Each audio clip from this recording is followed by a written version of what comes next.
ओम शांति। सुनते हैं आज 16 जनवरी 1980 की अव्यक्त मुरली। आज बाप दादा ने कहा लोक सभा एवं लोक पसंद सभा का क्या कंट्रास्ट है। फिर बाबा ने एक बाप के बच्चे होते हुए भी इतना अंतर क्यों है। फिर बाबा ने बाप दादा ने महान तीर्थों के चक्कर पर क्या देखा। लास्ट बाबा ने कौन सी सब्जेक्ट का पेपर आज बाप दादा चेक कर रहे थे। आओ सुनते हैं 16 जनवरी 1980 की अव्यक्त मुरली। ऑलमाइटी अथॉरिटी राजयोगी सभा व लोक पसंद सभा। आज सारे कल्प के अंदर सर्वश्रेष्ठ ब्राह्मणों की व राजयोगी सभा देख रहे हैं। एक तरफ है आजकल के अलप काल के राज्य की राज्य सभा व लोकसभा। कमाल है, बाबा ने कहाँ लोकसभा और कहाँ फिर सुनिए। दूसरी तरफ है ऑलमाइटी अथॉरिटी द्वारा बनी हुई राजयोगी सभा लोक पसंद सभा। वाह वाह वाह वाह। लोकसभा उधर, इधर लोक पसंद सभा, उधर राज्य सभा, इधर राजयोगी सभा। कितना सुंदर बाबा ने आपने मेल किया। दोनों ही सभाएं अपना अपना कार्य कर रही हैं।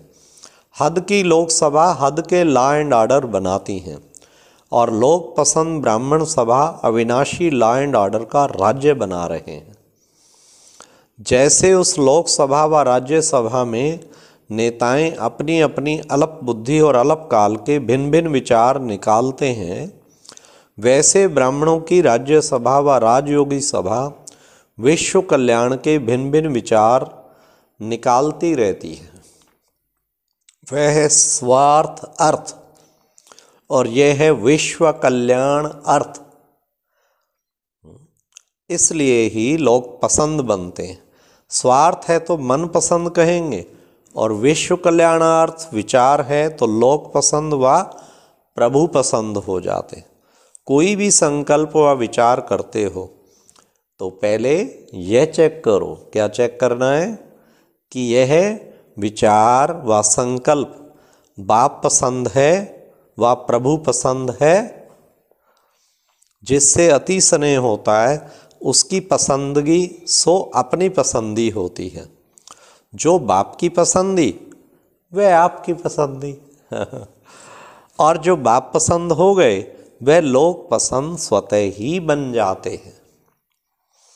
क्योंकि सारे विश्व व लोक को जानते हुए व ना जानते हुए, देखते हुए व ना देखते हुए सबसे ज़्यादा पसंद कौन है? धर्म पिताएं अपनी धर्म की आत्माओं को प्रिय हैं, लेकिन धर्म पिताओं का भी प्रिय एक ही बाप परम पिता है। इसलिए सबके मुख से समय प्रति समय भिन्न भिन्न भाषा में एक बाप की ही पुकार निकलती है। जो बाप को पसंद वह लोक पसंद स्वतः हो गया। अपने आप से पूछो, मुझे लोक पसंद सभा की रिजल्ट टिकट मिल गई है? वो लोग टिकटों के चक्कर में कितना रहते हैं। बाप ने चुन लिया, अगर बाप के बने हैं तो बाप ने तो स्वीकार कर लिया। फिर भी बाप भी हर रोज नंबरवार कहते हैं। कहाँ 8 की माला का पहला नंबर और कहाँ 16,000 की माला का लास्ट नंबर। बच्चे तो दोनों बने, लेकिन अंतर कितना हुआ? इतना अंतर क्यों हुआ? उसका मूल कारण क्या है? अच्छा चलो अब सुनते हैं। एक बाप के होते बच्चे होते भी इतना अंतर क्यों? अब सुनिए। एक हैं विश्व कल्याण का कार्य करने वाले और दूसरे हैं कार्य करने वालों की और कार्य की महिमा करने वाले। पहले हैं महिमा योग्य बनने वाले। एक हैं करना है, दूसरे हैं करना चाहिए, होना चाहिए, बनना चाहिए। इसलिए एक बाप के बच्चे बनकर भी कितना अंतर रह जाता है। चाहिए को है में बदलना है। जो सदा है करता है वह हाय हाय से छूट जाता है। चाहिए वाले कभी बहुत उमंग से नाचते रहेंगे, कभी विघन में हाय हाय करते रहेंगे। वह लोक पसंद सभा के मेंबर नहीं हैं। जैसे वहाँ पार्टी के मेंबर बहुत होते हैं लेकिन सभा के मेंबर थोड़े होते हैं, यहाँ भी ब्राह्मण परिवार के मेंबर जरूर हैं लेकिन लोक पसंद सभा के मेंबर अर्थात लॉ एंड ऑर्डर का राज्य अधिकार लेने वाले अधिकारी आत्माएं उस लिस्ट में नहीं आएंगे। वह है राज्य गद्दी के अधिकारी और वह है राज्य में आने के अधिकारी। 16,000 की माला में राज्य में आने के अधिकारी लेकिन राज्य सिंहासन के अधिकारी नहीं। तो लोक पसंद सभा की टिकट बुक कर लो तो राज्य सिंहासन स्वतः ही प्राप्त हो जाएगा। लो जी, बाबा कहते हैं ले लो, टिकटें बढ़ रही हैं, लोकसभा पसंद की टिकट बुक करा लो। बाबा कहते हैं आज बाप दादा अपने सर्व महान तीर्थों के चक्कर पर निकले। अब सुनो तीर्थ कौन से हैं। अब के सेवा केंद्र भक्ति में तीर्थ स्थान के रूप में पूजे जाएंगे। तो सभी तीर्थ स्थानों का सैर करते गंगा जमुना सरस्वती गोदावरी सबको देखा। सब ज्ञान नदियां अपनी अपनी सेवा में लगी हुई थी। कहीं थोड़े बहुत वारिस देखे तो कहीं कुछ थोड़े होनहार वारिस भी देखे। कहीं रॉयल फैमिली के अति समीप राज्य कारोबार चलाने वाले देखे, वह राज्य का हुक्म देने वाले और वह राज्य कारोबार चलाने वाले, यह मेजॉरिटी देखी। क्योंकि आजकल बाप दादा चारों ओर के बच्चों की अलग अलग प्रकार की चेकिंग और रिजल्ट देख रहे हैं। आखिर रिजल्ट अनाउंस तो होना है ना। तो आजकल सबके पेपर चेक हो रहे हैं।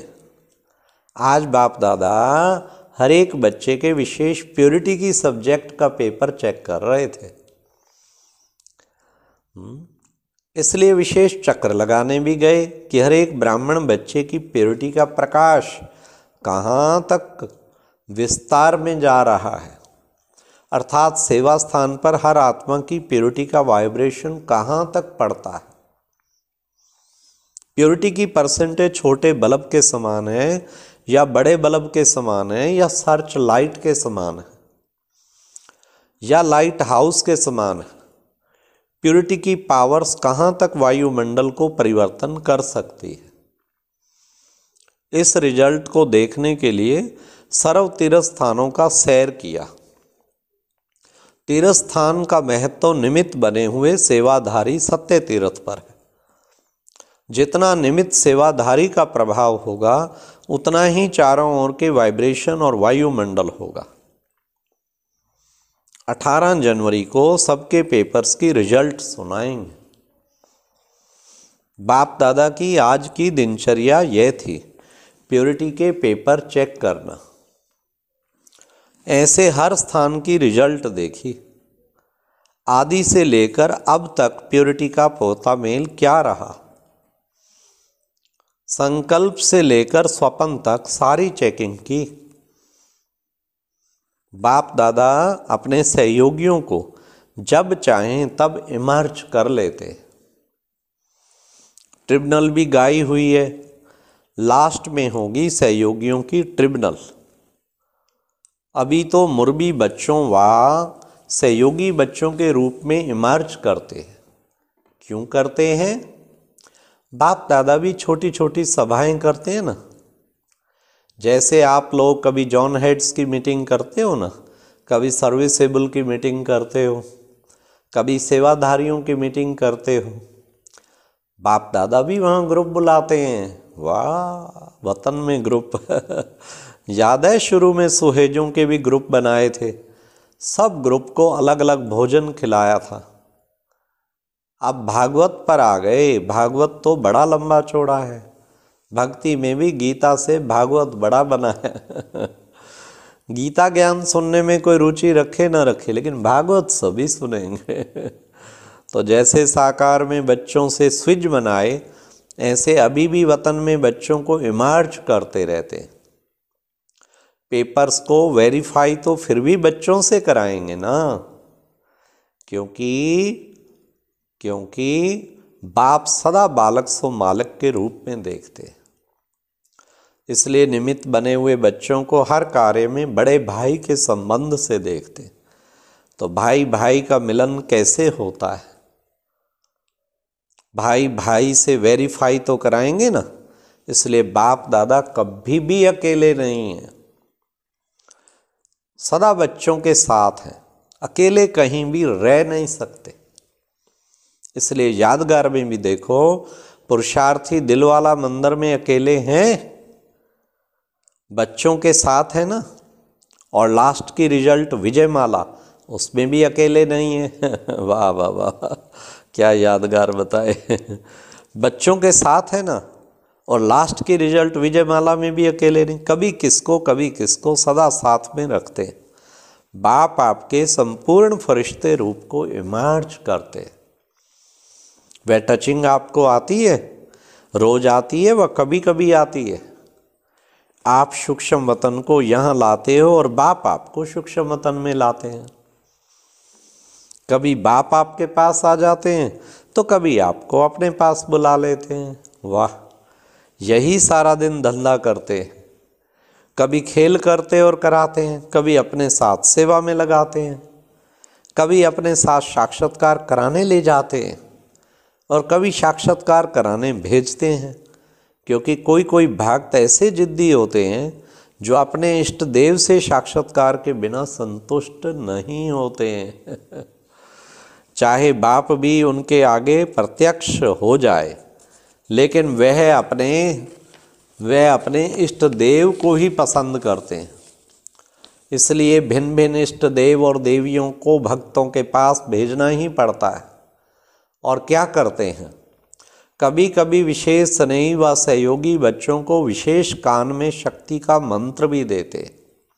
क्यों देते हैं? क्योंकि कोई कोई कार्य ऐसे आते हैं जिसमें विशेष आत्माएं व मुरबी बच्चे निमित्त होने के कारण हिम्मत, उल्लास और अपनी प्राप्त हुई शक्तियों से कार्य करने के लिए आ ही जाते हैं।